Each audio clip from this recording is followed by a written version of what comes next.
Meet Bob. Bob just graduated from college and got his first job at Corporate Co. After a month of hard work, Bob has just received his first paycheck. He's very excited.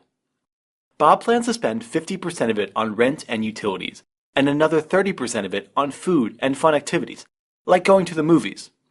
As for the last 20%, Bob wants to do something with it, maybe even invest it, but isn't sure where to start. So, Bob decides to deposit it into a bank account. Bob thinks this is a safe plan.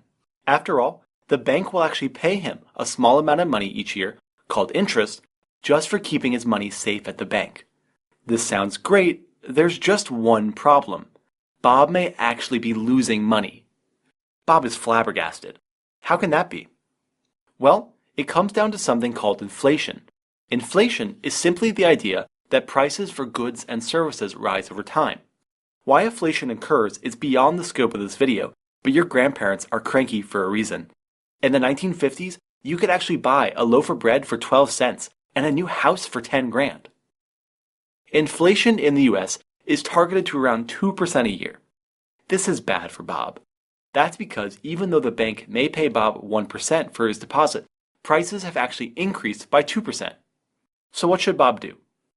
Well, in order to actually make money, Bob needs to invest in something that will beat inflation.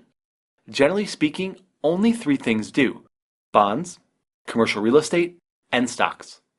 Let's start with bonds. Bonds are loans made to corporations or governments. In return for your money, called principal, you'll receive a fixed amount of interest per year plus your money back once the bond expires. Because of this guarantee, bonds are the safest of the three investments, though this safety comes with a cost. They have the lowest potential investment return in the long run. Next, we have commercial real estate. This is property purchased to make money, generally by renting it out. While this is quite difficult for the average investor to do on his own, Bob could instead easily invest in a REIT, which is a professionally managed real estate portfolio. Finally, we have stocks. Stocks are simple. They represent a piece of ownership in a company, like Apple or Google. People buy and sell little pieces of these companies, called shares, in places called stock exchanges. When Bob buys a share of, say, Apple, he becomes a partial owner. When Apple does well, the share price goes up, and Bob makes money. When Apple does poorly, the share price goes down, and Bob loses money. These fluctuations can make stocks risky. However, fortunately for Bob, stocks in the United States return on average about 9% a year, including both share price appreciation and dividends, which are cash payments made to each shareholder when the company does well. Thus, if Bob invests the remaining 20% of his paycheck, say $100, he can beat inflation by almost 7% a year. But that's not all. Here comes the real magic.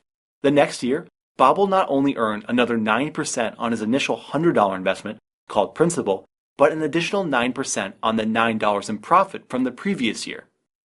Earning money on both your principal and profit is called compounding, and its magic is undeniable. Start investing early enough, and your portfolio will be like a snowball rolling down a hill, outstripping even those who put in much more but start later. Hopefully you and Bob now understand why it's important to invest your money. Be sure to watch our next video, which teaches you how to actually invest.